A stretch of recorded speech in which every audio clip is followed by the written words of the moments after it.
Now, one of the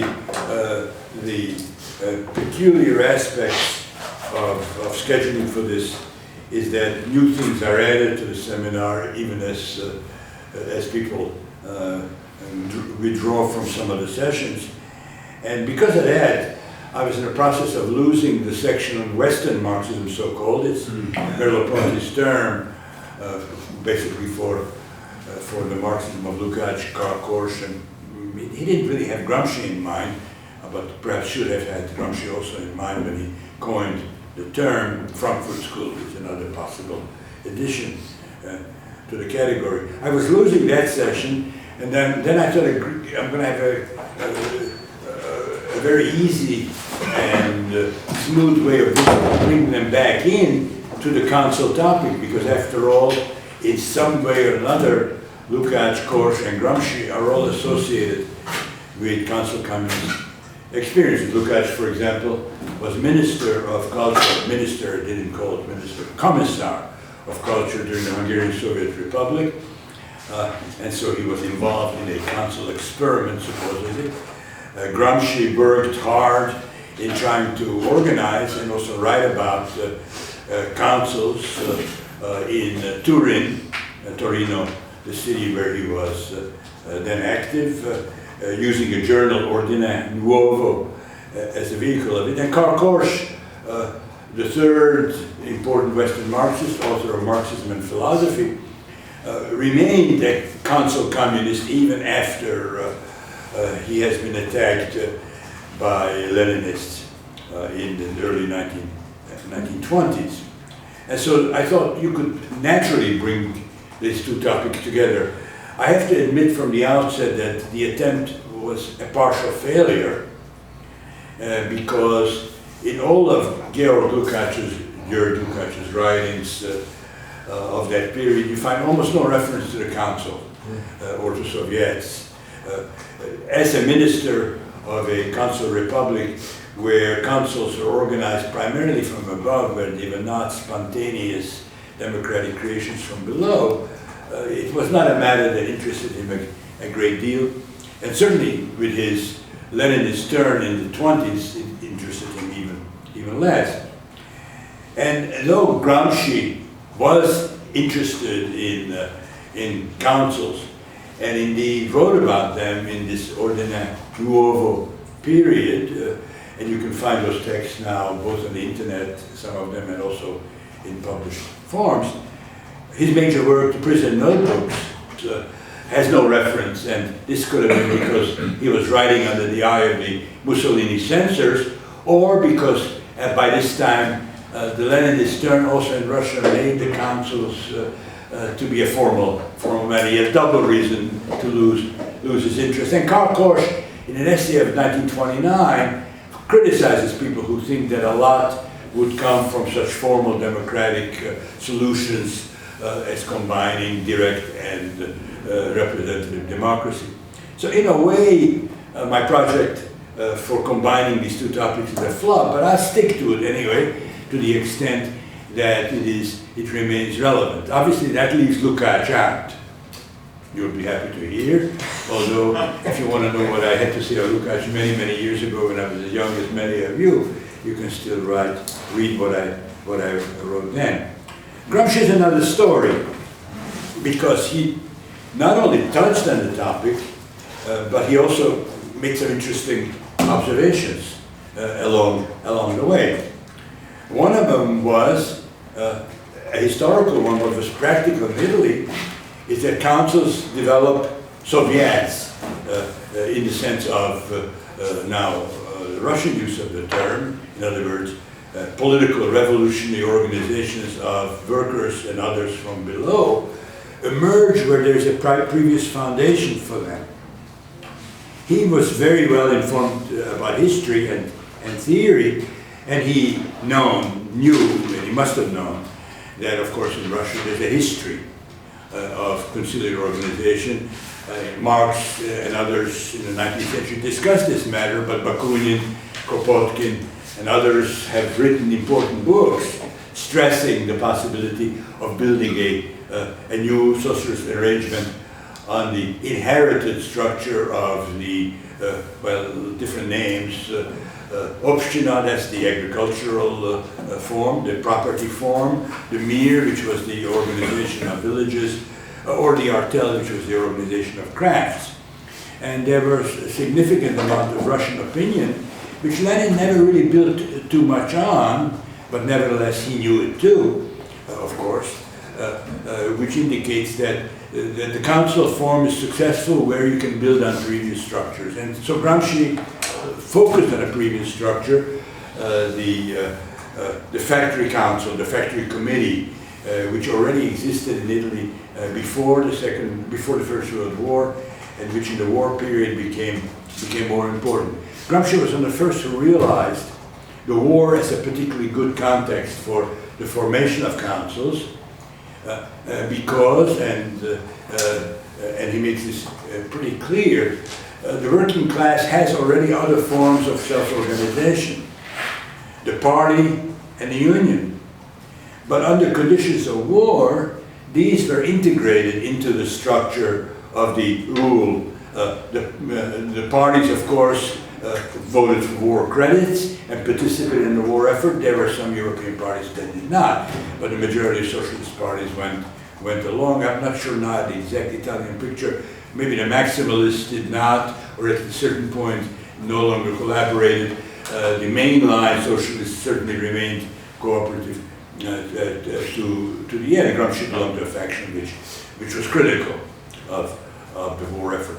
But the unions too become part of the war effort because the organization of production under conditions of new scarcity, disruption, and economic hardship would become a difficult task, and the unions would get support, economic concessions as a trade-off if they really helped organize the war effort. In that sense, both the party and the union as autonomous organizations for workers became weaker, Gramsci realized. And there was room now for a new form, a third form, which he theoretically considered superior. Why superior? Well, because both the party and the union are forms of competitive society. The party competes for votes in order to get its representatives in parliament, to be able to make changes about the social arrangements. In order to be able to make those changes, it must engage in the competitive system. And the union too, in the system of wage labor, assumes a competitive relationship, both on the level of its antagonists, which it must exploit, but also among unions themselves. Unions are in a competitive relationship to one another. In that sense, a form which is not competitive, but is based on another value that Gramsci continually stresses, namely solidarity. That's the fraternity part of the French Revolutionary Three, would have not just advantages in a setup in which both party and union became more integrated into the governmental structure, but would have normative advantage in that sense as well. Now, Gramsci is not entirely clear about actually what then is the task of these organizations that have emerged. And he is really torn between three ideas, two of which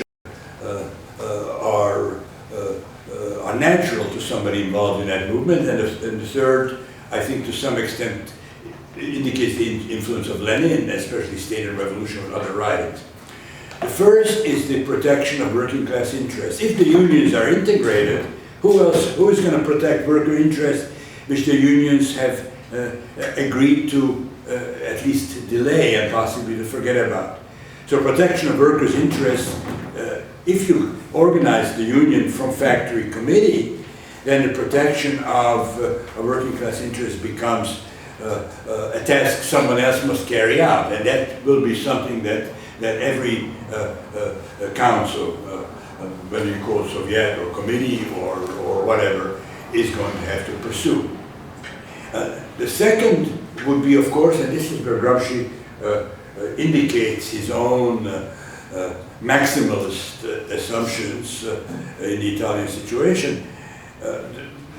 The council will also be an organ of revolution.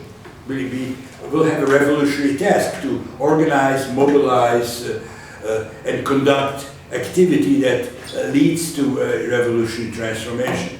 Now, of course, he's writing these essays. Now, I don't have the actual text in front of me. I need to check. I think he writes them, these Ordine Nouveau essays, in the beginning of 1919. Pretty much could be 1918, doesn't matter.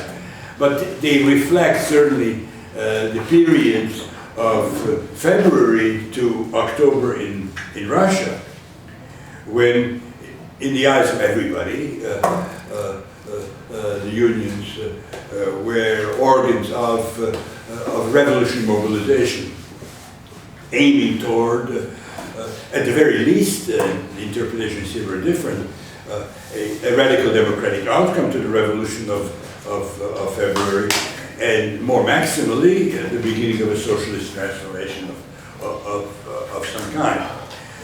The councils must also play that role in Italy. Of course, for him to say this was, as we now know in retrospect, premature, because the Italian Revolution, which he hoped to promote, was subverted by another mobilization and eventually an authoritarian turn. But in any case, it was a reasonable idea.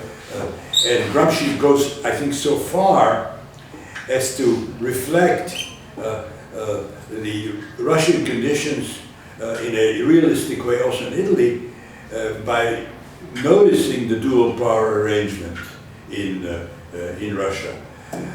He suggests that, yes, the council should aim at the replacement of the existing regime by a new one. But the new one will not just disappear, it will survive for a time, and in that sense, a kind of coexistence between the two structures is kind of anticipated, at least in some of the essays of Gramsci. But this contradicts, of course, the third form that he gets from Lenin. Namely, Lenin's expression for this was the embryos. Is that the term? It could be. I could be getting this terminologically wrong, but it doesn't really matter. The embryos of the future state in the present. The anticipations of what the future state will look like in the present. This means that the councils, though may be caught up in a revolutionary moment in a dual power arrangement, in their very existence they presuppose a direct democratic organization of the state as against the parliamentary form of the organization of the state.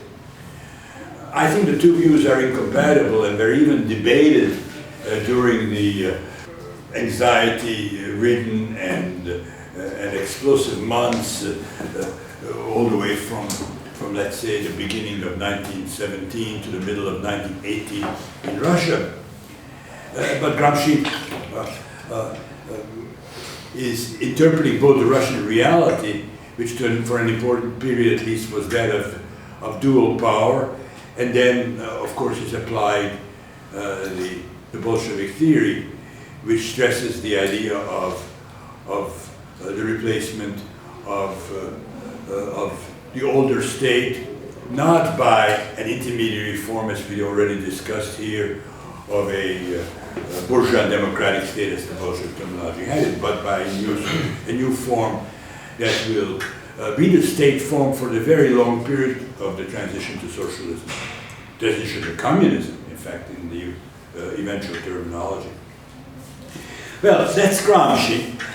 I think that had I been able to do even more research here, and I did do quite a lot of work for this class, more even than for the others, I'm sure I would have found some text somewhere, perhaps only in Italian, do these exist currently, where Gramsci explains the failure of the council movement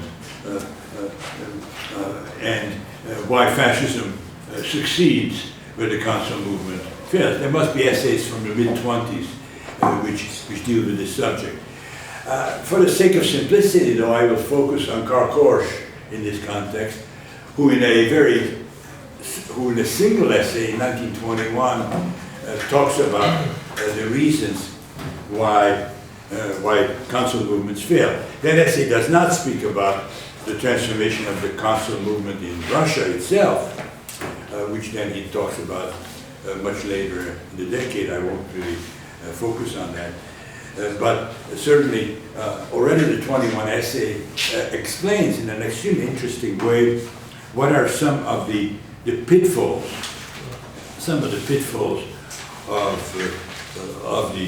of the council movement, and at least some of those imply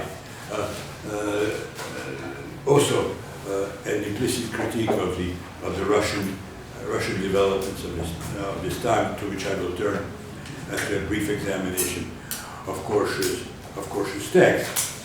Now, Korsch in his text tells the brief history of the high period of the conciliar movement in Germany, in particular the events of late 1918, which lead to the emergence of workers' and soldiers' councils all over the country, with a great deal of popular support, at least in the cities. In this period, and it's quite interesting, he claims, and I think that the claim could be debated and disputed, but in any case, it's a theoretically very interesting claim that the conciliar movement becomes the sovereign of revolutionary Germany, and he even claims that almost everyone admits that at that particular point. The imperial government fails. I think Benoit, who read everything around this topic, would be able to help me. If I'm not mistaken, the majority of socialists do not accept governmental responsibility from the emperor, though it was offered, and accept it from the council movement, who then appoints Ebert and his majority socialist group as chancellor in November of 1918. And so in that sense, not only does the council movement play the negative role of bringing the imperial structure down. You have to remember soldiers are involved, and so it's not just industrial workers in factories, but also the positive one of producing the beginning of a new arrangement. Korsch calls this step, I want to get the expression right, the suicide club of the conciliar movement. In Spain, a nice term for this type of behavior in 1976, in a very different setting, was harakiri Cortez. A Cortez that commits harakiri, in other words, that transforms the political order by giving up responsibility to some other political forces. Suicide Club meant, in this particular case, that the body that actually has at that moment most of the control over the means of violence in Germany hands over that control to somebody else. Something really similar also happens, at least in Trotsky's estimation, in Russia, where the councils, the Soviets, the Russian term is Soviet, the German term is Räte, English term is councils, I will use these terms interchangeably, where the councils, the Soviets, hand over executive power to the Provisional Government, establishing what I already referred to as the dual power arrangement of these two forces. I think the term suicide club was not used for the Russian councils ever, though, at that particular moment. Even Trotsky doesn't use the term. And I think the reason for a non-majority socialist Däumig having used it is that the Congress of the Soviets, the Congress of the Räte in Germany, doesn't just appoint a government, the governmental council, but hands over almost all powers to that governmental councils, retaining what is vaguely called control. Karl Korsch criticized that specifically. You gave up power which you had in order to retain something ambivalent and ambiguous called control.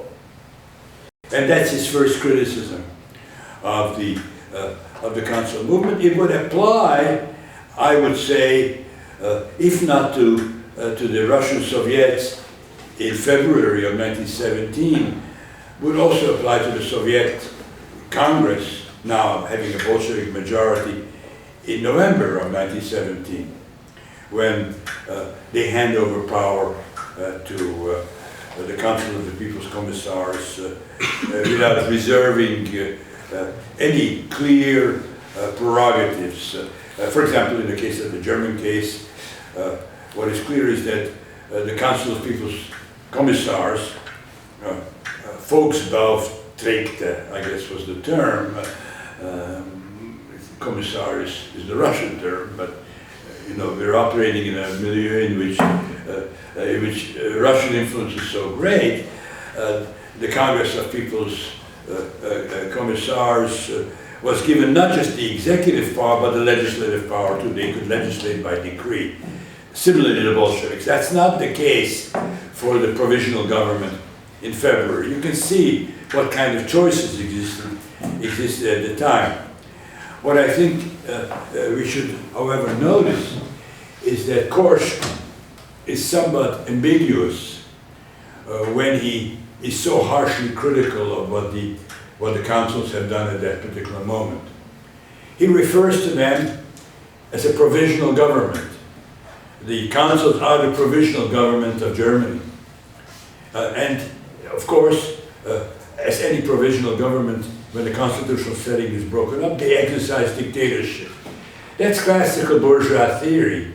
It's not invented by the socialists. Carl Schmitt, the author who later on developed this theory to the fullest. But of course, from the point of view of classical bourgeois theory, which in this case the councils share, dictatorship of that kind is not desirable. And so to establish even a weak duality of powers in which one side makes decisions, the other side controls it, would mean a kind of domestication of dictatorship, a kind of regularization of dictatorship, for which at least one can produce arguments. These arguments are produced by the Russian Soviets much more clearly, or at least more clearly because I have a better book on the subject than on Germany. Obviously, if you research more, maybe we can find more on the level of justification.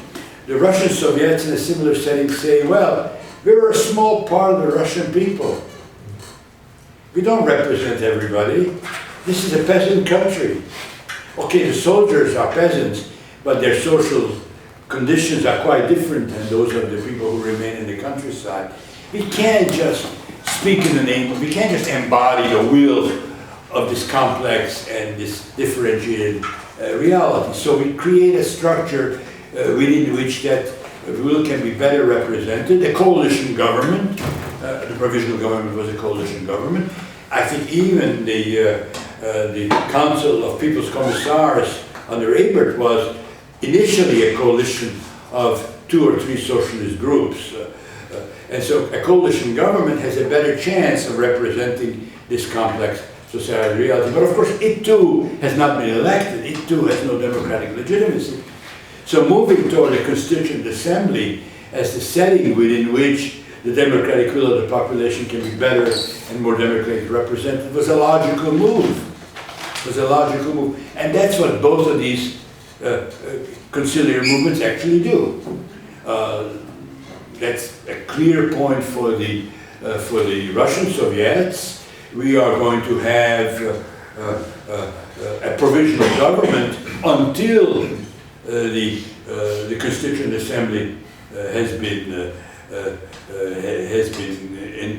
convoked, and in their view it has to be done very soon. Gramsci sabotages that, slows it down on the side of the provisional government because the war and other reasons. But the Soviets want to have that decision about the political form, the model of transformation soon, but they don't think they themselves can make it. Nor do they think the provisional government should make that choice. And similarly in the German case, this is the way that the German councils see the situation. They behave similarly to the Russian ones. Korsch criticizes them because the Russians eventually posed the question of power in November 1917, and these people run away from it. But if you read Trotsky's History of Russian Evolution, you see that the Russians run away from it too, although they preserve powers. Now, they preserved more power. That should have been Korsch's criticism, is that just controlling in a vague sense is not enough.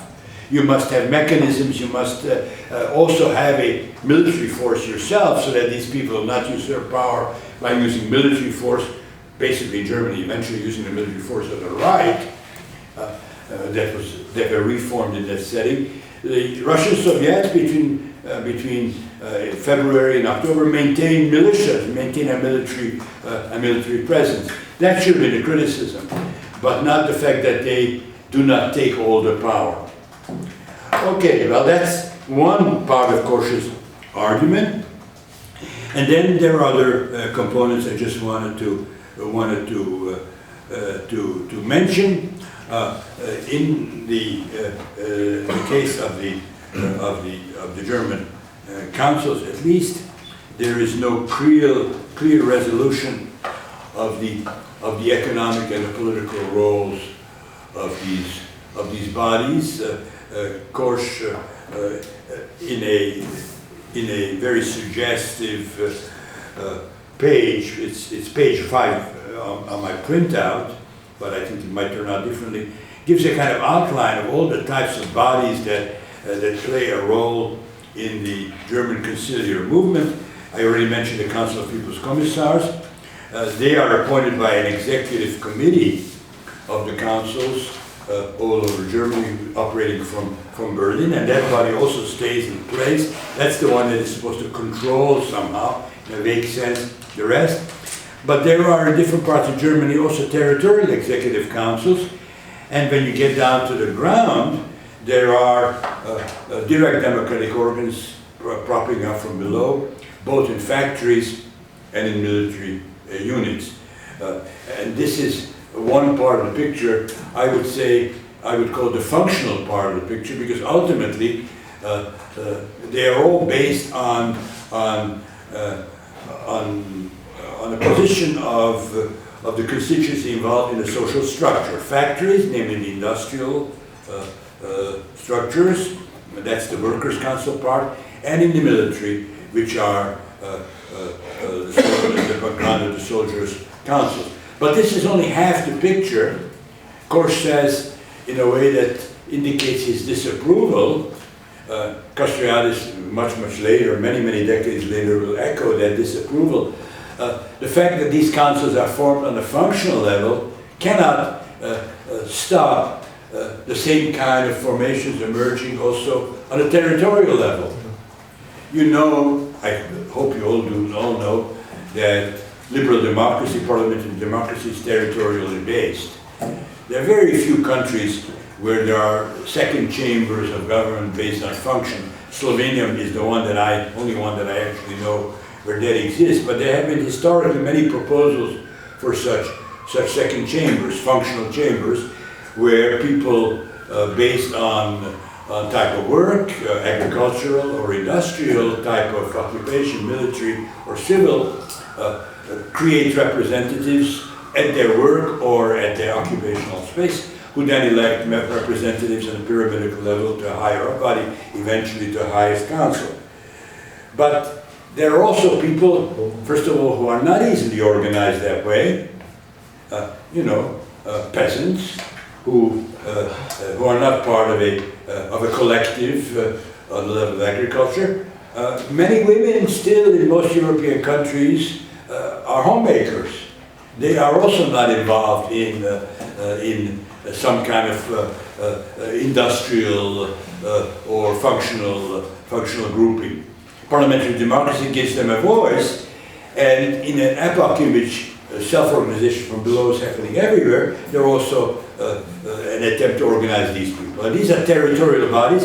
Korsch indicates that almost every major territory indicates, almost every major part of Germany, whether locality or region or geographical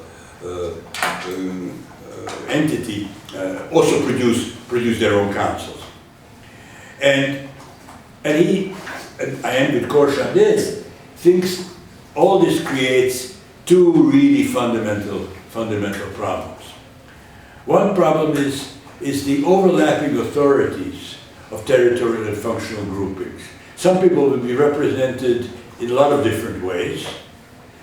You're off from a village, so your village has a council. But you're a soldier, so your military unit has a council. But you live someplace, and that too will have a council. Other people, let us say homemaker X, will be only part of one such a thing. So he or she will have only one type of representation. There will be quite a lot of asymmetries, disproportionalities. Castoriadis, I mention him again because in a speech from the 1960s he attempts to work out how all this is supposed to work. And it's only one of the type of problems, Korsch says. It's not even the most fatal one, because in being involved in so many different levels of self-organization, you're involved in two different kinds of projects, economic ones and political ones. And these may contradict one another. If unions ran into that problem historically, so will the councils. Bettering the workers' condition in their workplace, or transforming the soldiers' conditions in the army or navy unit is one thing, but that having success in that area may interfere with your role of producing a revolutionary organization. In fact, very often socialist parties oppose that first level of activity because it interferes with the revolution mission of the same group. Now, Korsch doesn't oppose it, the various functions, but he thinks that the conciliar movement, at least in Germany, and I think probably this is also very much the case in Russia, about which he does not, to which he has not dedicated at least an essay that I recently found, namely the organization of society on so many levels and different places requires coordination. This is even true on a purely economic level. For workers' control, after all, they have to be coordinated either by plan or market or some kind of framework of democratic organization. And once the form of self-organization cuts across the political and the economic, then these organizational problems become all the greater. Korsch thinks that just this complexity allowed the German constitution makers to lope off the whole political dimension from the life of councils and committees and give important concessions to the economic claims of such bodies. I will say something about this at the end if I have a chance. If talking about Russia is not going to lead to, is not going to exhaust the time, and I do want to have all of you have a chance to say something about this area of very important problems. Well, I think you have already must have noticed that Max Weber's reduction of socialism to two possible actors, unions and parties, is heavily misleading, especially at the moment he wrote the essay, right? That's the height of the conciliar movement everywhere. I didn't know, but I hated Weber's essay so much, but of course, thinking about it this way, it becomes pretty clear. Now I get your mind, right? I eventually figured out what you meant, and that I think is a crucial point. It may be that from a point of view of let us say, if you were writing Weber's essay, let's say in 1950, it might make some sense to talk about unions and parties as the only actors. But of course, even then, 1953 in Germany, 1956 in Hungary, 1980 in Poland, we know that the form of councils is not just a historical episode, or at least not a historical episode that leaves no traces and that is not revived. And so in that sense, we should have certainly pay much more attention to it than Max Weber or for that matter Emil Durkheim. Had Durkheim would not have been hostile to it himself because of his own occasionally syndicalist or even corporatist inclinations. But in any case, in 1918, the omission is fatal, and even fatal in the German context, where he actually wanted to make contacts to the existing socialist forces of the time, who themselves could not afford to disregard the conciliar movement. We'll see something about that in just a second if I get a chance to also turn back to Germany. But of course, the first and most important country in all this is Russia. And it is not only because of the deep historical reasons lying in 19th century institutions, which even Marx had to debate about and recognize, but it is for the more recent historical reason, namely 1905, because there is an important episode of council formation, council's attempt to play a role in democratization and indeed in at least initiating some socialist policies. Yes, Gramsci's idea that it is where unions and parties are weak, councils have the best chance to play an important role. In this sense, Russia certainly qualifies. Hardly any unionism in 1905, and the parties are illegal mostly. And so the emergence of an alternative form of self-organization is in a way pre-programmed in 1905. And of course 1905 leaves a heritage because, of course, many, and this is not primarily the Bolsheviks, as we find out from Oskar Anweiler, an extremely good book on the Soviet councils.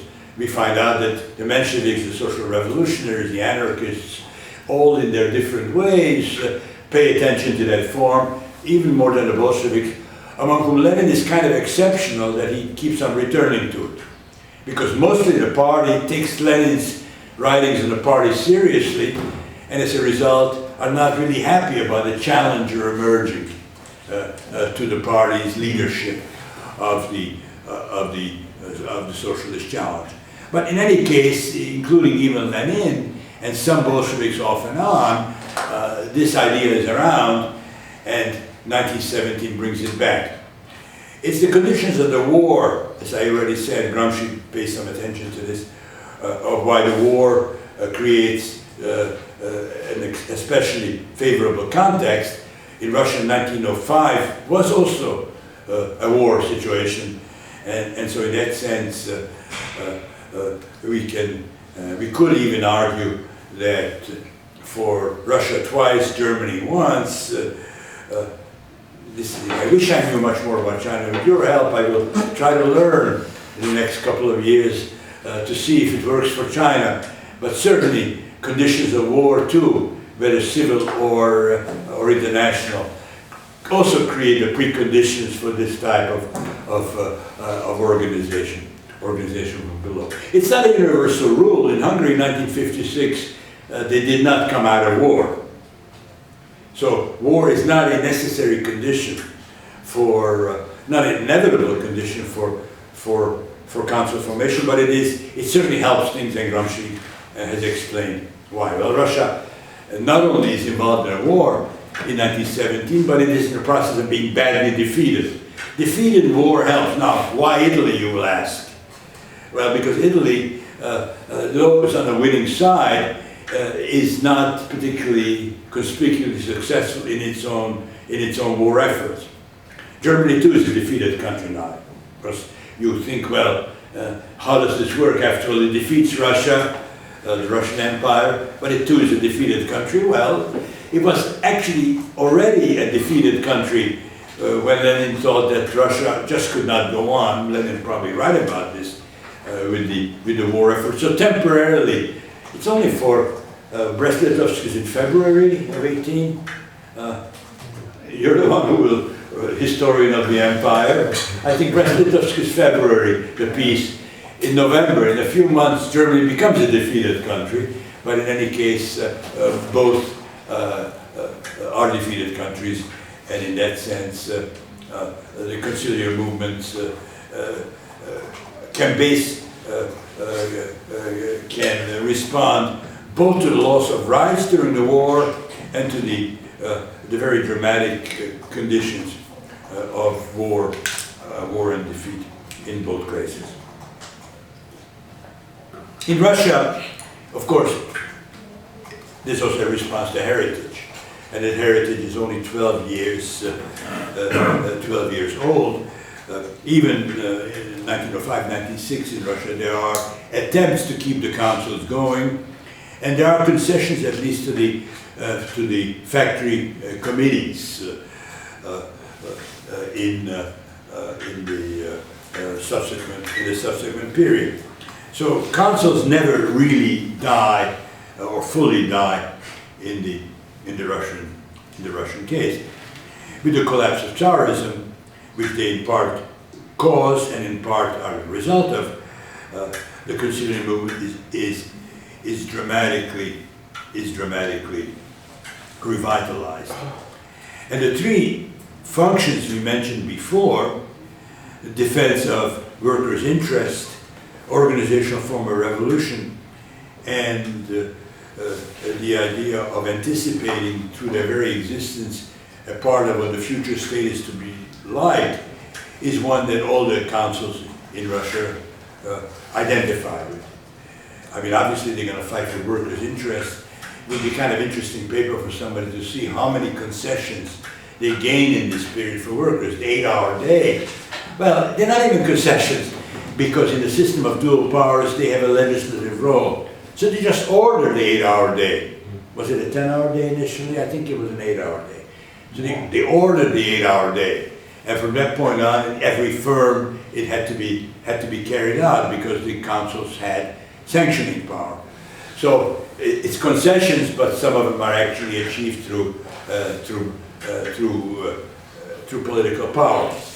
Workers' interests are being defended, and I think probably in a fairly dramatic way. Certainly, dual power means that they are organizations of a revolutionary process. I mean, the Bolshevik slogan, "All power to the Soviets," which is launched by Lenin first and taken back when he thought he could not get a majority in the Soviets for the Bolsheviks, and then relaunched once that majority is achieved. That means, of course, that these are revolutionary organizations that could, by the very will and militant activity, could bring down the existing regimes. But also, and this is what the State and Revolution thesis of Lenin indicates, they are meant to be organizations of a future state structure. They are organs of the revolutionary process in the context of what I already call dual power. I'm not going to return to that. But of course, in the context of dual power, the question of which part of the dual power system is dominant always remains a question. Once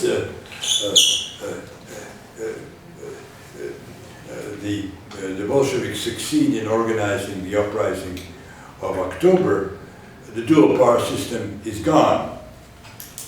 But not only the Soviets are not gone, the new state achieves its name, which it held until I guess 1990 or 1991.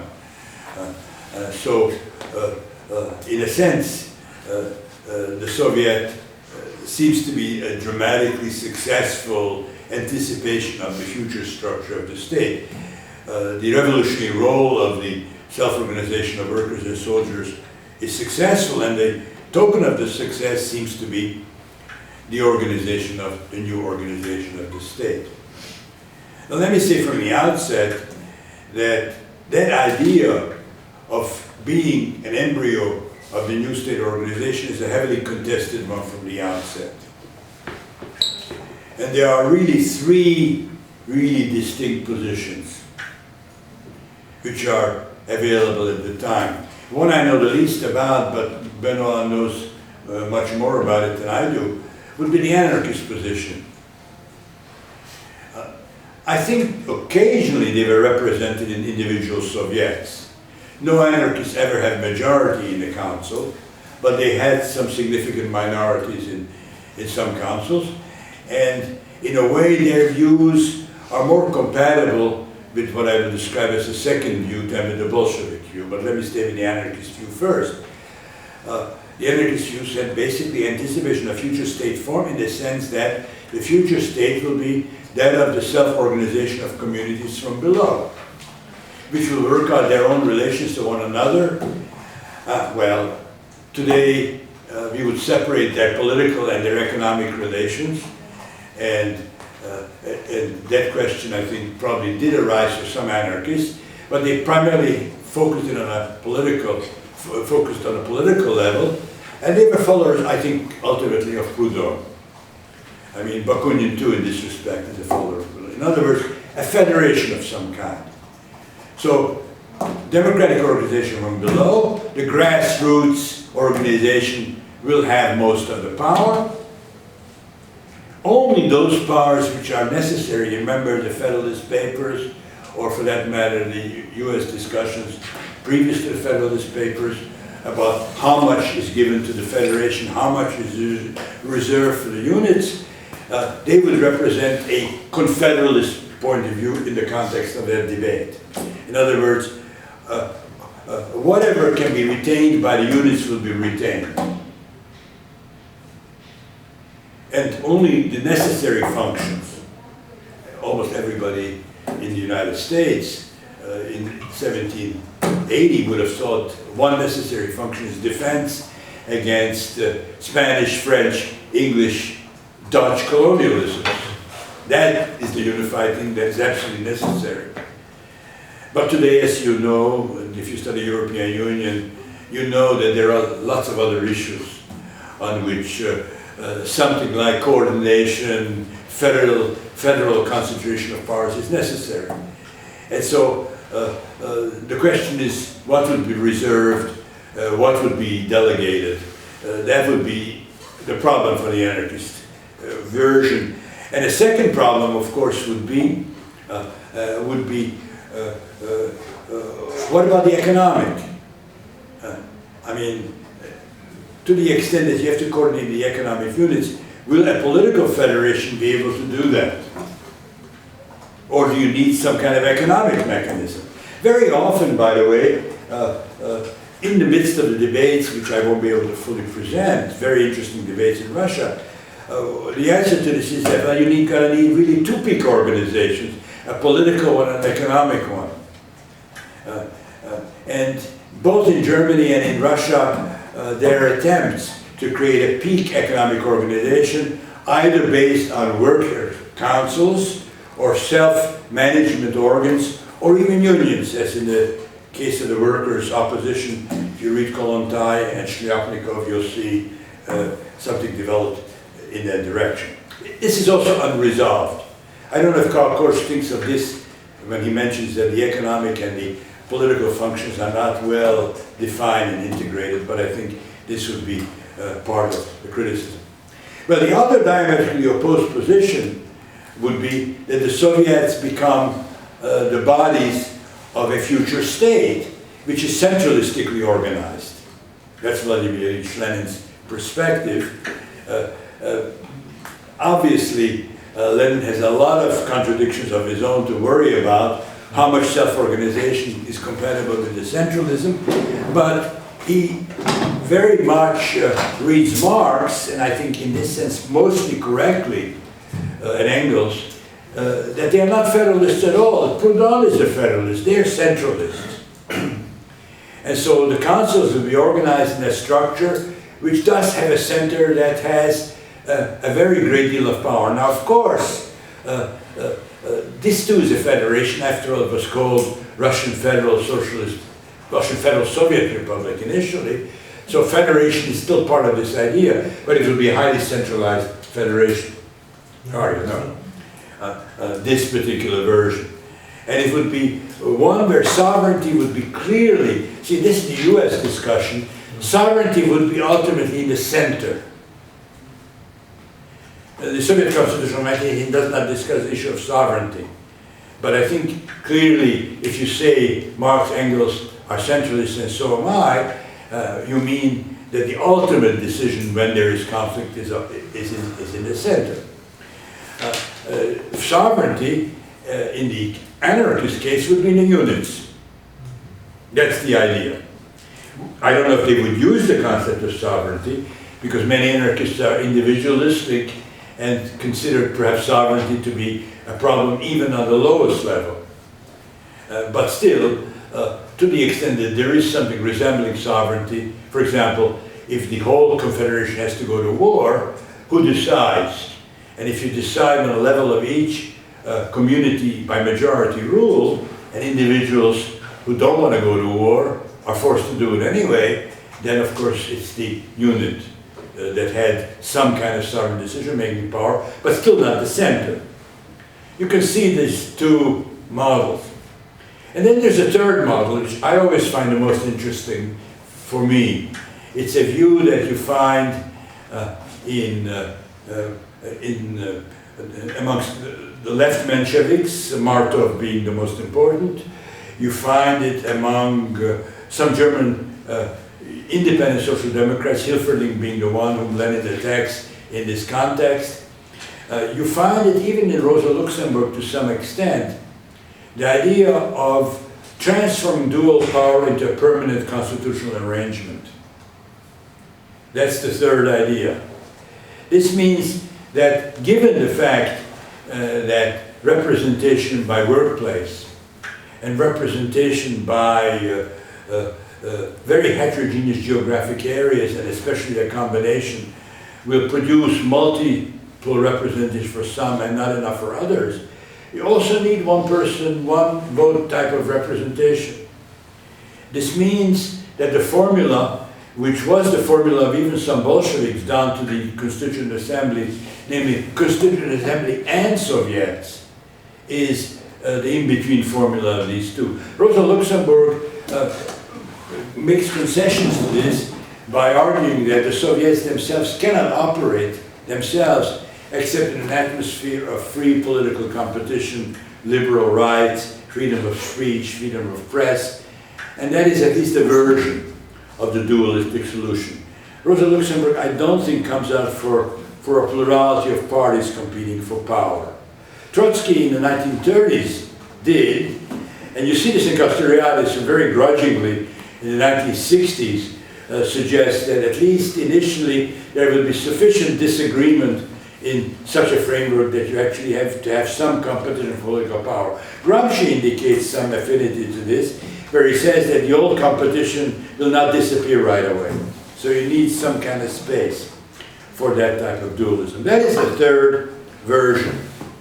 Now, it's a long history, and I'm not going to get to Germany, but in any case, I will, in a machine gun-like way, take up 5 more minutes or 7 more minutes to indicate the two different outcomes in Russia and Germany in a kind of comparative way, and maybe that's the best way to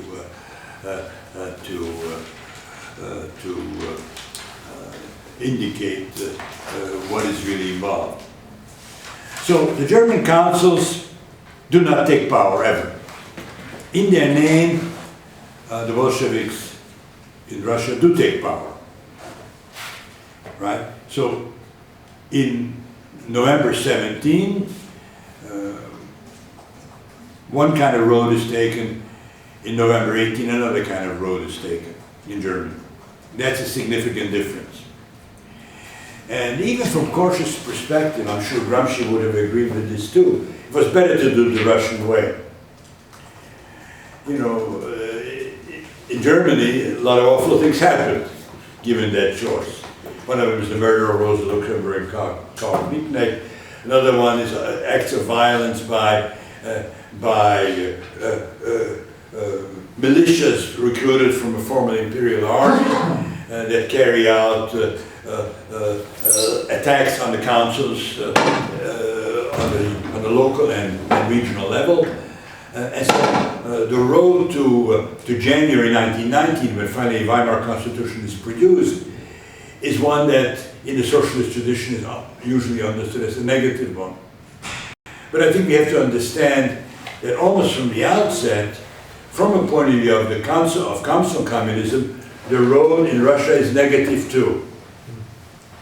It doesn't lead to famous murders, not initially. That only happened in the 1930s. Preobrazhensky in jail cell being shot and so on, not to speak of the firing squad. But certainly not in the 1920s. But still, in spite of that, the actions against the councils occur there too. And in a way, a similar transformation occurs because in both cases, interestingly enough, both the Bolsheviks and the majority of Social Democrats who come to control the constituent process decide to offer a trade-off. That's what Korsch objects to.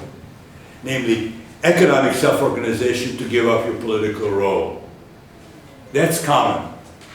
And in Russia, interestingly, already in November, and the date is, those of you who know this, is always a problem, right? October Revolution, we talk about November, February Revolution, talk about March. The two of them know what this is about. The calendar remains Julian at the time, and so in that sense, it's tough to date the events involved. Don't worry about it too much. You call it October Revolution, even though it happens on November 7th. You know, if you grow up in Hungary, you kind of grow up with this contradiction there too. But in any case, already in November, which probably by the end date was still October or very early in November rather than November 18th, there is a workers' control decree, actually written by Lenin. We have, interestingly enough, the Marxist archive gives you both texts, both the decree itself and Lenin's version of it, which is shorter. Power is given to the industrial constituents over their place of work. And they are given a new peak organization to which they can coordinate. Very similar in the Article 165 of the Weimar Constitution. I'm not going to go into the constitutional details, which interest me, and we can talk about it. But it's interesting how, even as the political dimension is expropriated, in one case by the one party, in the other case by a multi-party setting, the workers are given, at least initially, economic structures. Now, under which conditions are they better off? Well, how long does the workers' control last in the Russian case? And how much of the workers' control, or the workers' Mitbestimmung today in Germany, it's called the workers' co-determination aspect, how viable is it in the German case?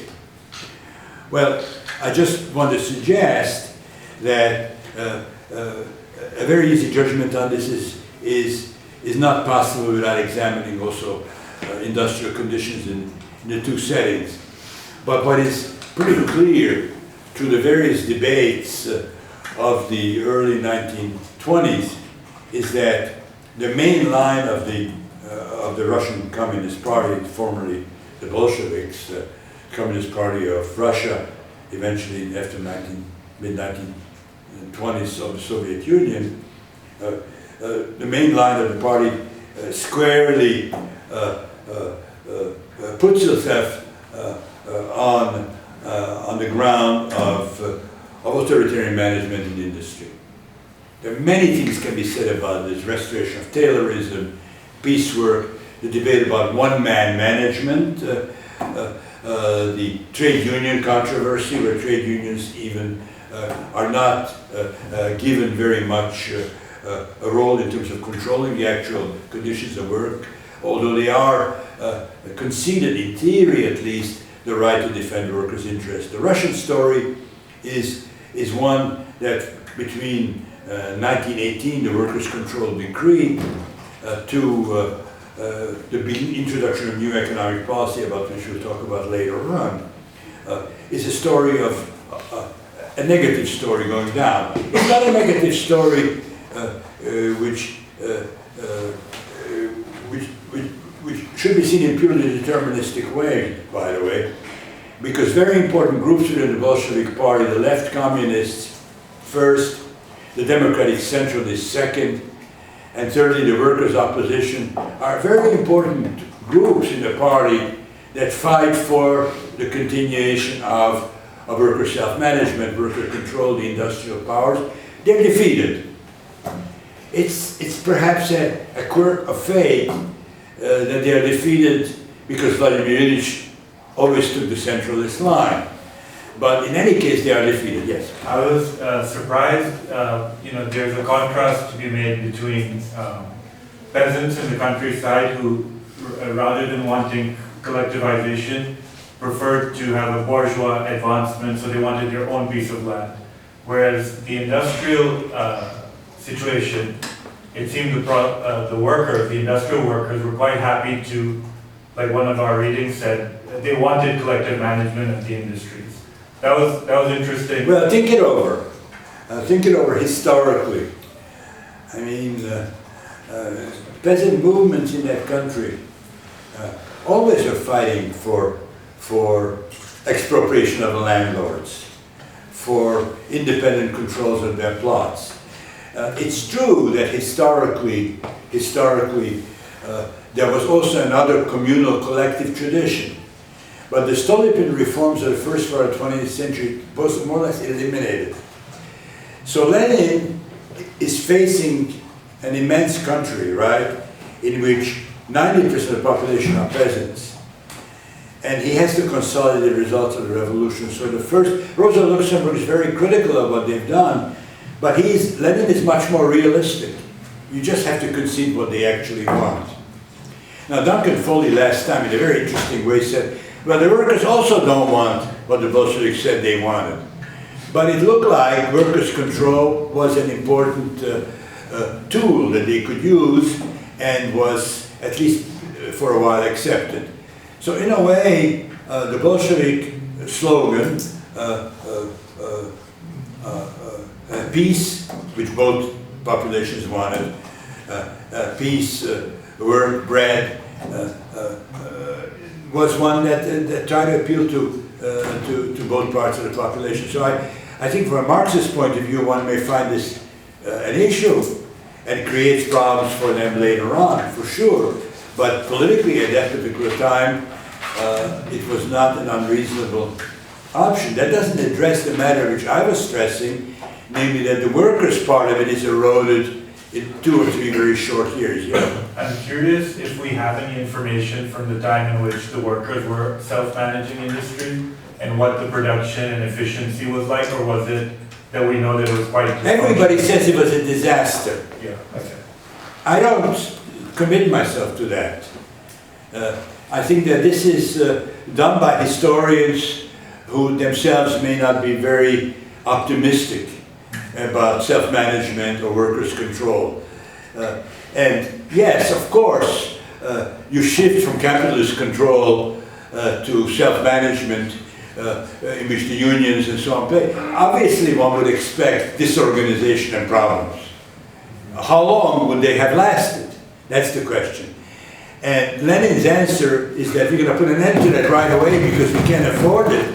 It's a counterfactual, may have been premature and overly deterministic.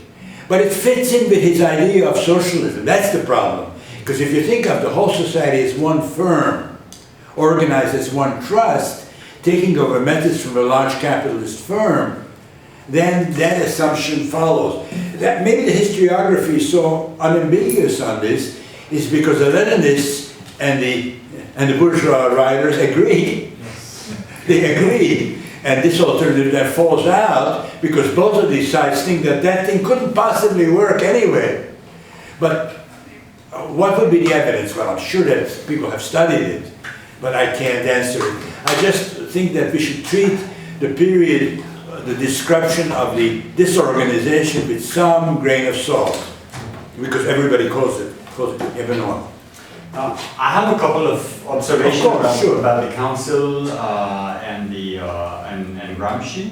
So, well, let's wait with that a second because I'm going to finish. Okay, go ahead. Finish the other part, and then I'll be done. Because Emma, that's very good that he brings up this question because, of course, you know, you're in the midst of a revolution like Lenin, and if factories are not producing anything, or they seem to be falling apart, well, you got a problem. And the food, yes, but the peasants need to be given something. If you're not producing anything to give them, they'll keep their produce to themselves. So, arguably, he has a problem, right? Now, whether that could have been solved in some other way, then he has one essay on dictatorship. Bolsheviks even responded to it. Well, if you want so many dictatorships all over the country, what is to stop you from having the same dictatorship in the party itself? It's an interesting essay. I don't remember now the exact title. But he really goes overboard on demanding one-person management. Yes, he's going to be a dictator. How many women were going to be the dictators of big Russian firms at the time? So that's that. But you know, we have to see that he has a problem. It's not as if he's doing this because he loves dictatorships in every possible cell of society just for the sake of it. But could that problem have solved another way? And did he have presupposition? Now let me just mention the German version, which of course means the recreation of capitalist firms under German conditions. There, although the Constitution, just as much by the way as the Soviet Constitution of 1918, which still incorporates workers' control, perhaps that was the last moment when they would have put it into any major document. The German Constitution has a very large section dealing with this matter. Still, a constitution not self-enforcing. And how much the political actors of the subsequent period will enforce it is the fundamental question. Now, those who have studied the question about this, I actually know the empirical data because I just read a book on the subject for this session, but I don't want to go into it unless you're really interested. In the German case, lots of resistance came from, on the one side, the entrepreneurs, the capitalist owners, on the other side from unions. But as far as the unions went, there was always a way of reconciling the differences between council and union. Why have these two bodies? If you're reducing the council to its purely economic function, well, isn't that the function of the union? Well, you need them at all. Yes. But in Germany, the unions tended to be at the time, and I didn't really know this for that period. In Germany, the unions tended to be very, very large organizations cutting across industries. They were industrial unions, not craft unions. They were not very strong on a shop level. So the two bodies, the workers' control entity and the union could be reconciled, one dealing with primarily local affairs, how to apply the big agreements made on the industrial level on the local level. And in that sense, a division of labor could emerge in Germany, which allowed the workers' control entities to exist, well, till when? 1933. Nothing existed after 1933. But what is interesting is that after 1945, they come back. So in that sense, one could say that the formula in Germany of maintaining an element of workers' control in a multi-party and market-oriented system turns out to be moderately more successful than in the Soviet case. That's the end of the presentation. So, Benoit, you'll take us back to the Gramsci part, which is good because I have two we should comments. say more, yeah. Yeah, so this is unprepared, it's just out of listening to your presentation and some, I'm reminiscing previous work I did about the Council Communists, and one quote that I found from Gramsci in his the Scritti Giovanili, in the young writings of Gramsci. He has something about the Soviets in January 1918. So I would like to just comment on that, if that's okay for you. Yeah, sure. So first is the Council Communists. There is, I think it's great all the details that you're offering and those different paths, etc., and how the council can work. I think what is missing here, I think, is the debate around the Third International. The first 2 years of the Third International was much more open. It didn't go through the Baku Conference in 1920 when all the conditions and the centralization and the Leninist implementations became very strict. In the first 2 years of the council of the Third International, there was a tendency around Anton Pannekoek, Otto Rühle and Goethe, Hermann Goethe, who were from the Dutch Tribunist and the Dutch Councilist traditions. And they were arguing for a sort of decentralization of the Third International. And so it's quite important because there was a moment where the Third International was open to the council experience, also had a different take on the international struggles, and in particular with the colonial question. And that pronounced my sessions with communism, with colonialism and socialism. So I mean, there is Hermann Goethe and Pannekoek. They've written a lot of pamphlets in debates with Lenin. Pannekoek has written an important book on Workers' Council. Yes. And Otto Rühle was a founder with Liebknecht and Luxembourg, the Spartacus Bund. And there's also Madik, Paul Madik Sr., who then migrated here in the US, who kept this tradition inside the US. Yes, he was a one-person representative for a long time. Right. But the point of the council, those people, Rühle, Goethe, and Pannekoek, defend a vision of the council organization, and they have experience base outside of the Russian, because the whole debate from Kautsky onwards is about what happened with the Soviet in the Soviet Union, in Russia. But those guys say there is an experience in which the council was at play in the strikes, for example, in Belgium, in Holland at the end of the 19th century, early 20th century. And so that was also a basis for theorization of the council outside of the Soviet. And they pushed to have this experience included in the Third International, but they failed because the Leninist vision took over and won the battle with the left communists. The councilists, they were called the left. And you probably can trace that in Gramsci too. Well, I come in Gramsci in a second. But what is also interesting in the Tribunists, the Dutch, Goethe and Pannekoek, is that the Dutch had a huge empire with a huge capitalist wealth from Indonesia. And they were arguing for supporting of the anti-colonial struggles and for the local movements. So they had a sense of different social configuration for the class struggles outside of the usual historical agent, which is the proletariat. They realized that there are configurations outside of Europe where struggles, communist struggles, can be implemented and a councilist emancipation can happen. But for that, you need to make alliance outside of the parties, a vanguard party, and outside of the trade unions. So they introduced this idea that you need to have alliance with unorthodox, if you want, class agent. So they were, in that sense, anticipating the anti-colonial struggle, something that the strict centralist Third International didn't like. They wanted to implement through the Baku a program in 1920, control from Moscow. So there was a bureau of the Third International in Amsterdam and Berlin that operated in 1919, early 1920, and that was shut by the Third International in Moscow. So at that time, then Moscow dictates everything. So that experience, you know, is somehow, I feel, missing when we talk about the council experience. Now, just the quote about Gramsci. So Gramsci has, so those texts, I don't think that the young Gramsci's texts exist in Italian. They don't exist in full translation in English. We only have a few texts from Gramsci that have been translated from 1914 to 1918.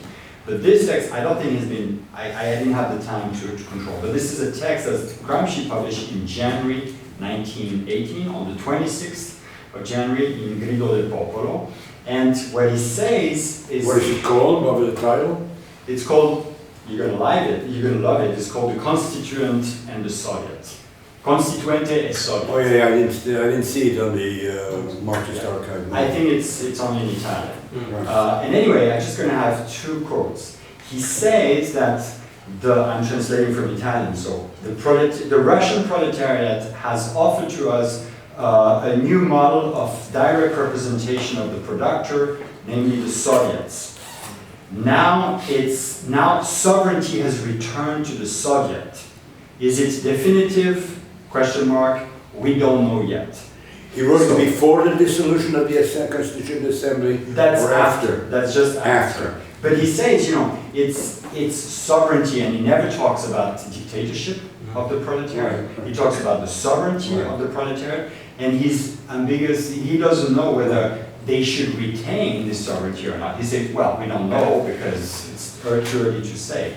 And then he says that it's an interesting form of self-representation that doesn't fit the category in Western political forms of representation. And that needs to be followed with the usual Gramscian idea of, you know, once you create your own models, you create your own culture, and you create a different ethics, etc. So the Gramscian cultural struggle. So he seems to say that the Soviet is a place where this ethical transformation, you know, the education, etc. Yeah, I think that's the central idea, right. And so he's not wedded to the dictatorship of the proletariat, because now, you know, you started your presentation by saying that Gramsci didn't talk much about the Soviet in the prison notebook, but this is post the 21st condition, the 21 conditions that the Third International gives, and we talked about that with Andreas. So the Gramsci we read now, the prison notebooks, is one that went through the 21 conditions and had that, and a Gramsci that says yes to the Lenin point of view. What is interesting in this quote is that he doesn't use the language of dictatorship and is, you know, open about whether the sovereignty of the Soviet will remain in their hands. So just to throw it there. No, I think that both of those points are great. I mean, leaving aside now, because you're going to talk about it, the colonial aspect, I think that you know, people should realize that the Russian Revolution creates a split in all the major parties, and sometimes it's even three-way split, as in Germany, between majority socialists, independent socialists, and the Spartacus League. And the formation of the Third International was an opportunity for parts of these parties to join the Russian Revolution, as it were. And the question was, on what terms? And these so-called 21 conditions were, well, I mean, I don't have them in front of me now. They certainly implied a homogenization and Russification, or Bolshevization is the usual term, Bolshevization of all the other parties, accepting Lenin's theory of organization, which is at the heart of the authoritarian aspect. And perhaps also the idea that it is a centralized state that we aim at as the core of a future society. So I think that to the extent that Gramsci writes both before and after, because he accepted the 21 points. And so once, I think that would make a fundamental difference in his view. It wasn't just a question of being convinced by Lenin the way I put it. It was also a question of the organizational organizational presence, which organization he would be part of. And for a long time, of course, he had no inclination to go with the main, probably not even the majority by that time, Italian socialists, but he also did not like the so-called maximalists. And in that sense, he had no place else to go. And if some anarchists will fall by the wayside, well, that's probably what he accepted. Okay, let's open up the floor. Are you talking about? Well, in Russia, everybody knew what this was, namely the councils that had their organized forms and militia and the provisional government. That's the duality which everyone calls, what is it, that's the Russian word, vlastnie is the double, dovlastnie. So some people translate it as dual sovereignty, which I think is, maybe that's how some people meant it, but it is not really correct, because you can't be sovereign when you don't have a lot of sovereign powers, somebody else does. So in that sense, that's the duality. And what I basically argued was that for, and this is sometimes called the 2.5 part of the socialist spectrum, for the 2.5s, which means Austro-Marxists, Bauer, Adler, it means some Germans. Hirshon is Austrian or German, I'm not even sure now, in terms of his, or origin. I think he was Austrian too. So lots of Austrians, certainly a lot of Russians. The idea was to preserve that duality in a new form which combines both representative and direct democratic forms. Politically now, it's not the same idea of maintaining participatory forms on a purely economic level, but on a political level. How that would be done is another question. But of course, that's not the original meaning of dual power. Who made up the term dual power? Was it Trotsky who first? It's certainly very strong in his History of the Russian Revolution, which is something that everyone should read once in a lifetime. It's really quite a brilliant work. But I think it was not the councils themselves that called it, and surely not the Provisional Government. So it must have been their critics. And the idea was that it can never really work. But on the other hand, in Trotsky's analysis, and this is fascinating, he says every great revolution has this moment. How many people read Trotsky's History of the Russian Revolution? It's so amazing how, great classics like this, it is, I mean, whether you like Trotsky or not, it's a really great classic of writing and of history. And he describes there how the English Revolution, Parliament and the army, duality of power, how the French Revolution, the convention and the sections. So great revolutions do this. And then Trotsky says, but they can never maintain it. One or the other must always win. Yeah, I'm sure you think of Tunisia, right? Of course, you see it in other settings. It's part of it because you are challenging your sovereignty. You have taken over some powers that used to belong to it, but on the other hand, you don't have all the power. So this is, for Trotsky, it's part of how you define a revolution even. I think that's actually quite correct, that revolutions in the modern sense have this element. But of course, the idea that you cannot institutionalize it at all can't be true.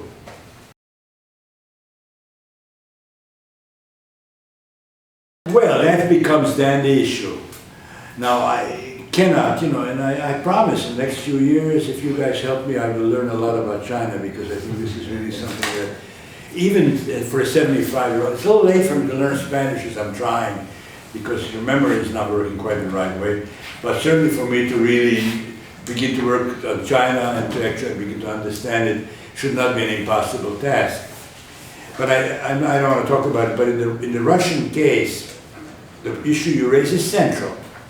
I mean, after all, you launch the power, you launch the revolution with the slogan, all power to the Soviets. It doesn't matter that they once took it back and they relaunched the slogan. It was still the slogan.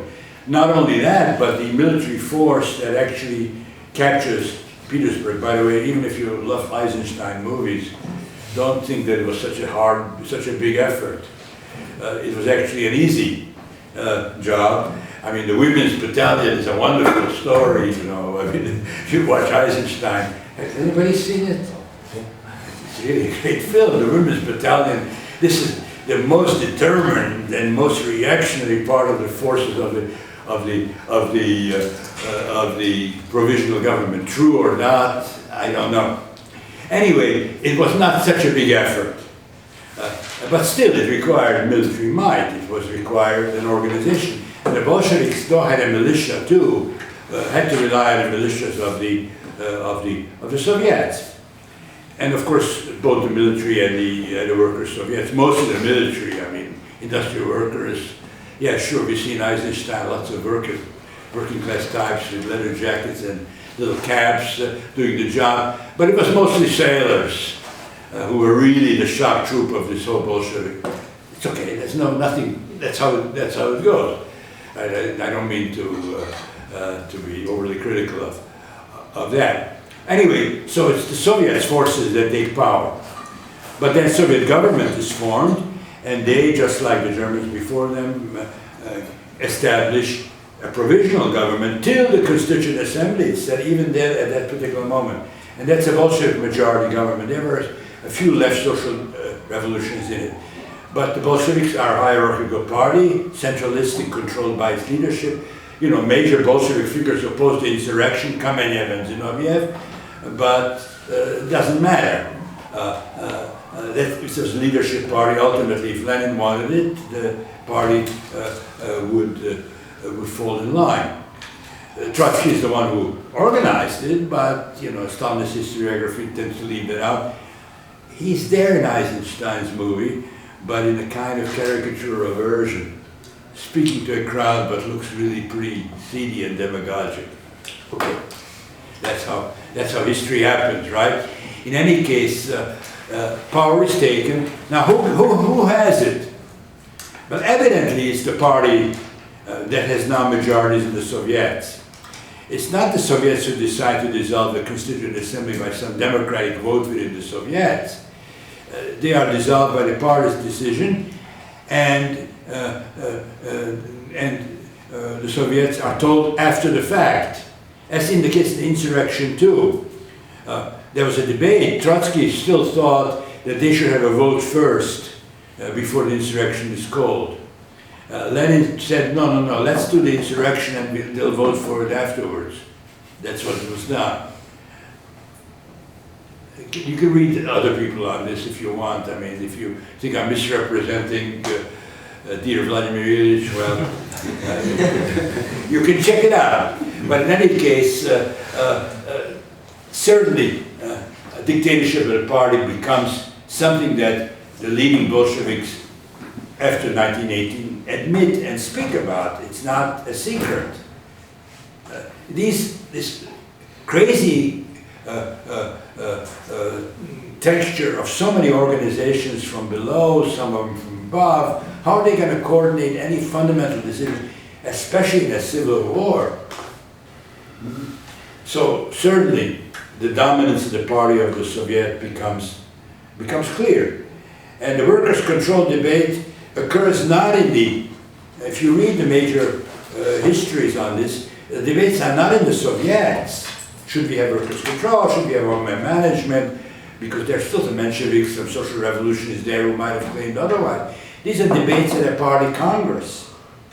It's the party's congress that decides these matters. And now how it was in China, that's for you to tell me. But I think the tendency in these cases, now Hungary is an example where the party is so dominant that the Soviets, actual councils from below, although they are organized, they don't play any role at all. And that's true for the military units as well. So, in that sense, the Bolshevik option, you remember I had three options, the anarchist one, the Leninist one, the in-between dualistic one. The Leninist option means the party takes over. And this is extremely interesting. Does anybody ever have in their hands the Constitution of the Russian Federal Soviet Republic of 1918, I think June or July of that year? So there's a constitution that is produced. It even has workers' control, as I just mentioned, as one of its provisions. The party is not mentioned in this. Now that's kind of remarkable, right? Because the party has a majority in all the Soviets. The decisions are made by the Soviets. Soviets are made the decision. They are given both a assembly, a Congress, and they are given an executive organ. But the party by this time has a political bureau. You know the structure, political bureau, central committee, party rank and file. It's not mentioned. The Constitution of 1918 doesn't mention. Which is the first Soviet-type constitution that has leading role of the party? Anybody? I think it's the Stalin one in 1936 that actually mentions the party at all. And only in terms of this innocuous phrase, leading role. The hell is leading role? You're dominant in all these governing bodies. You're setting the economic policy of the country. Leading role is a very neutral and... So the answer to your question is, it is both the party and it is the party and it is occluded. It is also one that is papered over. So the Soviet bodies become, in a way, the front.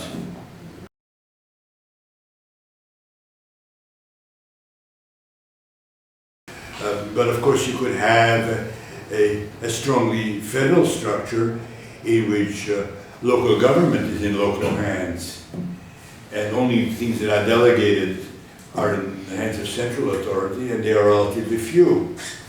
So you can solve it by both bifurcating in the structure of parliament, that's the second chamber solution, but it's very rare, or you can do it through federalism.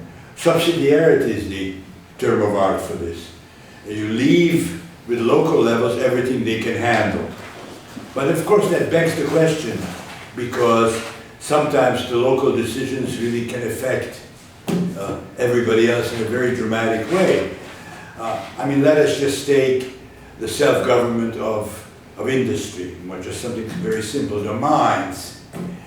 I mean, you know what kind of work that is. Some of you have an idea of what work in the mines is. It kills the miner, basically. After 30 years of that kind of work, you develop all kinds of illnesses. It's very hard, unpleasant, dangerous work also. Yes, miners, if they were completely self-managing, might say, long-term accumulation be damned, taxation for the benefit of the whole population be damned. I want to work 2 hours a day or 3, right? I mean, it's reasonable. I mean, given all the negative consequences of working like that, that would be the choice you'd want to make. But working in the mines 3 hours a week, I know we now going to have all kinds of postmodern technologies, and mining will not be 10, 20 years from now. Who knows if this is even relevant? But you see the point, it's a general one. You can't just make the decision alone on that level. You need to coordinate a variety of social needs, variety of social interests.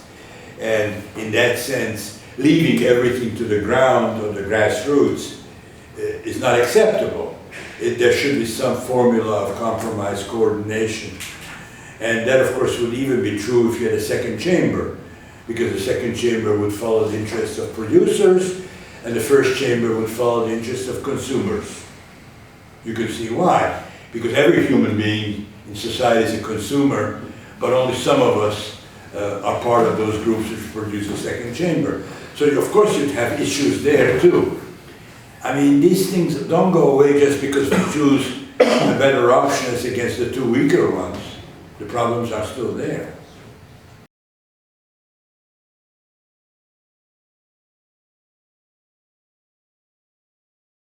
By the way, that's an interesting, because I was thinking of China in the 1920s, 30s, when the communist movement begins from the ground up. But the Cultural Revolution wants to revive self-management and workers' control over industries and so on also.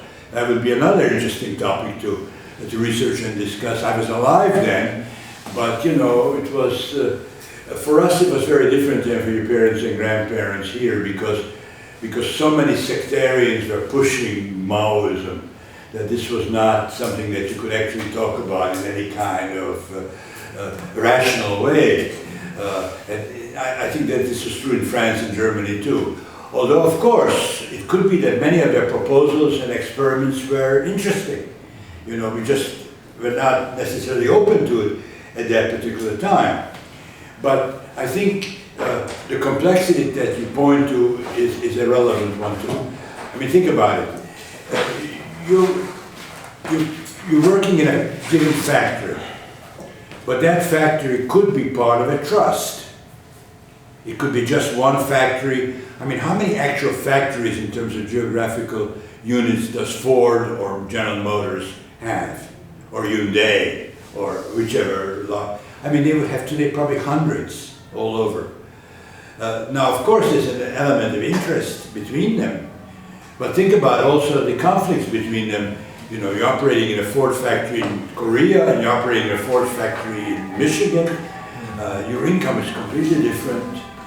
In China, it would be lower still. You know, you're part of the same because you're facing the same management, same organization, but you have also conflicts with each other.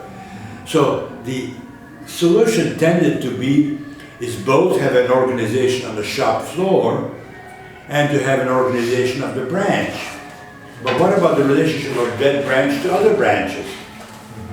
Pretty soon, and this was almost a proposal of the unions, if you reach Shliapnikov, who has a long proposal for union, and Kollontai even longer, how union control could work over Soviet industry, pretty soon you will have a union peak organization being the same position as the planning organ for the state, because everything is connected ultimately. You know, agriculture is connected to making of cars, and making of cars is connected to generation of electricity and mines. Everything is, so you need somehow coordination as you go on up. Well, originally, I don't know if Benoit and I agree on this, originally the socialist answer was, you drew it to planning and discussion. And I think now, and certainly China today would fit into this, now the answer is that you can't just replace the market completely. So some of the coordination among a variety of entities, both in the same industry and across industries, across even forms of life, one of them would be a market. Castrialis, interestingly, in the text that I would recommend to you if you want to write a paper on councils now, it's called The Content of Socialism, 1960s sometime. It's in his combined writings. It says a consumer market we would have. Now that's not a huge concession, because I think, when was the last time in China that you had rationing? The 1990s we still had. You had some rationing. Well, in the Soviet Union there was no rationing since the death of Stalin, and in Hungary too. I actually remember when I was maybe 10 years old, we still had ration cards. But there's no rationing even from the 1950s on. So China, you still have it. But in any case, you know what rationing is. Instead of getting a salary, you pay in kind. So the ration card will say 1 bottle of milk a week, a certain amount of bread. You know, I mean, you know. So rationing would replace the market. by creating a kind of payment system in kind rather than in money. But in most communist countries, Cuba, I think in Cuba you have remnants. You have remnants of rationing, yes, you still do. Not if you're in the cook economy, if you're in the peso economy, right?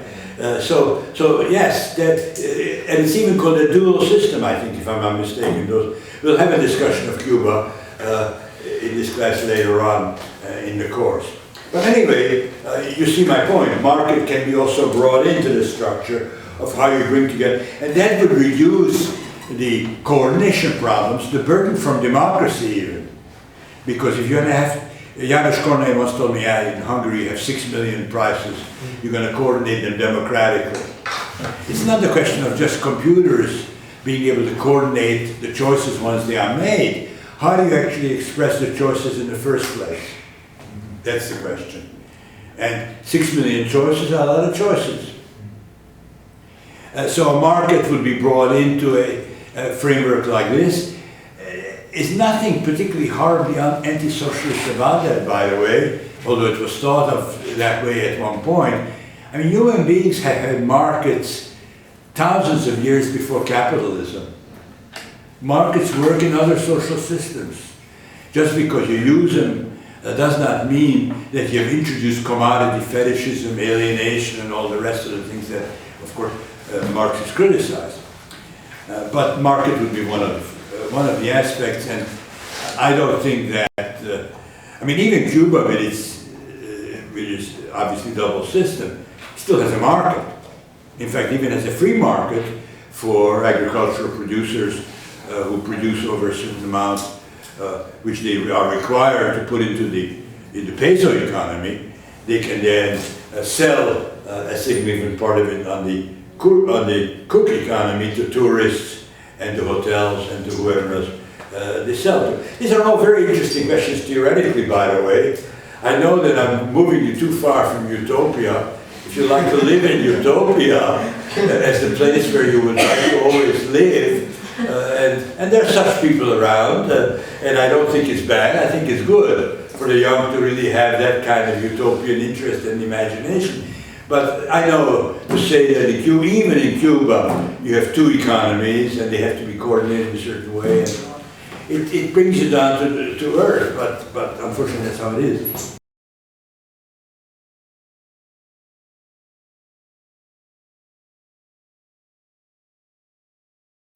But there's a lot of parts to what you say. I mean, first of all, I hope no one thinks that I was suggesting that capitalism, any capitalism, even the best like Sweden or Denmark, have solved the problem of democracy. Obviously not, right? And periodically it's raised, even in those settings. Now, when you go to the other extreme, and let's say Pinochet's Chile, which is perhaps the most oppressive of the bureaucratic authoritarian regimes, they simultaneously bring in a very radical market-oriented economic program with American experts and American educated experts, students of Milton Friedman and so on, and at the same time have no democracy at all. So capitalism is certainly able to work on a problem of coordination without any kind of democracy. But I mean, the presupposition of my presentation is that socialism, and this is true in the Proudhonian version, although he wouldn't necessarily use the term, in the Marxian version, it's true for Lenin in State and Revolution, true for Rosa Luxemburg, who is the most insistent on this, but true for Edward Bernstein. They all begin with the problem of democracy too. There's a double problem of how to create a just socioeconomic order and how to create a democratic political order based on the autonomy of its members, based on the participation and autonomy of its members. So it's a double problem for socialism. And no socialism, after all, why are they calling all these countries, including China, people's democracies at one time, right? The idea that this should be democratic is deeply built into the normative structures of these experiments. I don't know, is there a socialist movement? Well, National Socialism gets rid of the democratic, but of course, we don't consider that a subtype. No one does. They themselves did not consider themselves a subtype of the overall spectrum of the socialist world. So we begin with the idea of democratic norm. And so then the question becomes whether the combination of top-down with political party being the major instrument and the bottom-up with the labor union being, that's how Max Weber put it, being the major instrument, is able to solve the problem of democracy. And you have seen Weber and Michels and Schumpeter and many others who claim that that combination produces, in a way, the collusion of two bureaucracies that solve the coordination problem in relationship to the market, or instead of the market in the Soviet case. So the reason for introducing councils is to say that within this tradition there is also one. Hannah Arendt has portrayed it as always the one that loses, but I don't want to be so fatalistic about the topic of today's discussion.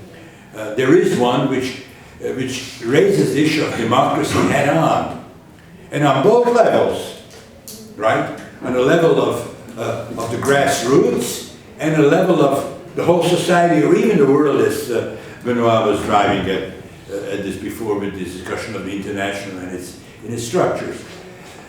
So that's the problem. And then the question is, in what form would that work, if it could work at all? And so far we have seen alternative forms of it. A mostly syndicalist version, Gramsci, that fails and fascism takes power. A basically authoritarian Leninist version which subverts democracy from below and also above, because even in a party, eventually democratic discussions are banned. Even within the one party, you can't have factions or can't have groups. And then the other option, the social democratic option, which in a way is the Weimar Constitution, and now it's contemporary German and North European form, which does not include very much direct democracy on a political level, although it does have some local government, but it also includes an element of participation on the level of economic democracy. And these are the options that, you know, in a way, my presentation moved back and forth between theoretical solutions and theoretical proposals and the two models that actually exist, the Bolshevik and the social democratic one.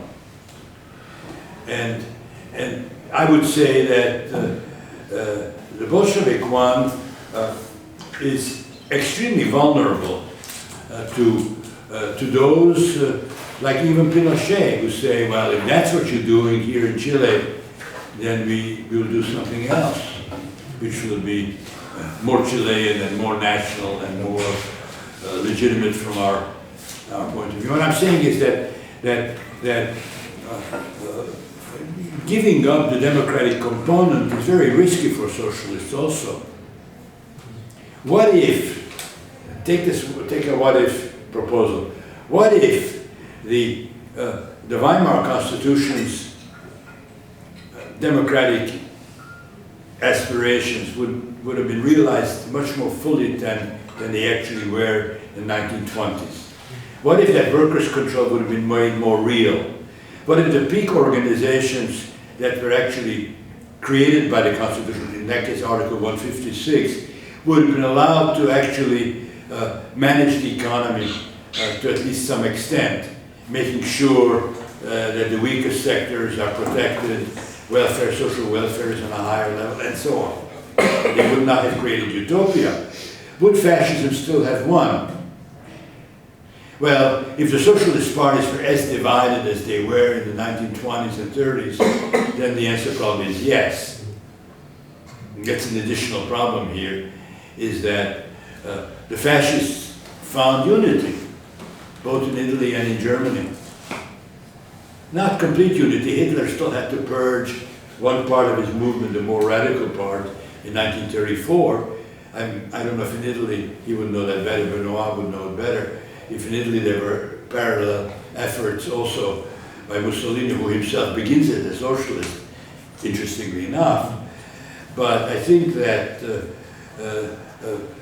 at the very least, the relative failure of the German Revolution contributes to the success of fascism. And that failure is in two domains, the domain of more radical political democracy and more radical economic democracy.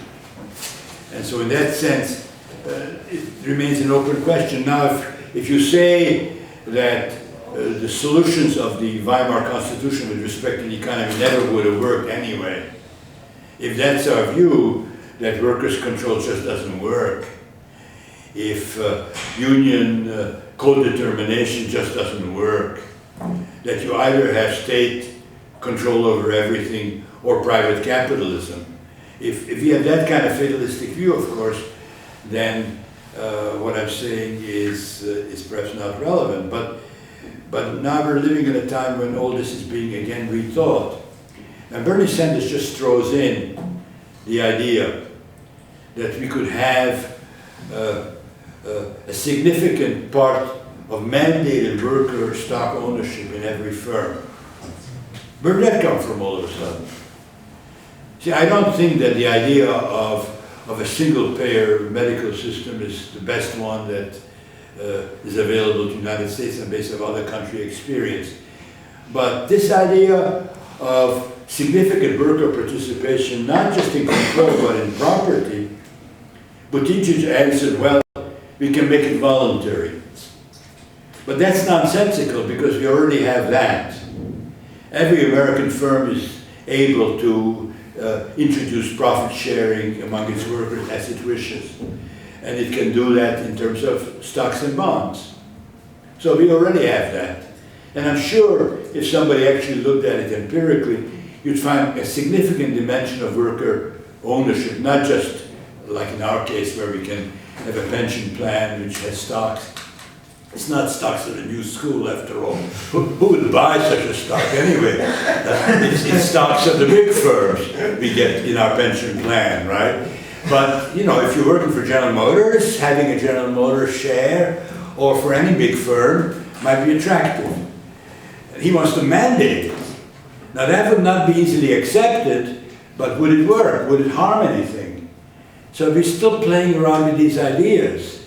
And it's not, should not be the end of the subject matter just because we have seen some historical failures, in which case German fascism, which represented a failure of one of the experiments I discussed, and then Stalinism, which clearly represents the failure of the other experiment, which I discussed today. Those are not the end of history. And we can, you know, restart. That's why China is so interesting, because there's an attempt to restart. Can't really work the way it's set up, I don't think. I think the combination of a very privatized economy with so much inequality in the context of political authoritarianism is a very difficult combination to work forever. I mean, you can see why, right? Because very different interests will develop, and these different interests want themselves represented. That's why the analogy with Dnieper, which we will deal with this in class, is very, very interesting. Because there they tried to develop a system like that, and it broke down. Now, of course, the Chinese success is much greater in raw economic numbers than Dnieper. But, you know, short-term success is not necessarily the long-term, and the conflicts are still potentially there. So I think even in China it has to be, one has to think about, you know, it's not enough to say, well, China is still socialist in spite of the fact that. Now, Ying will tell you it's not socialist anymore anyhow. But that's a terminological matter.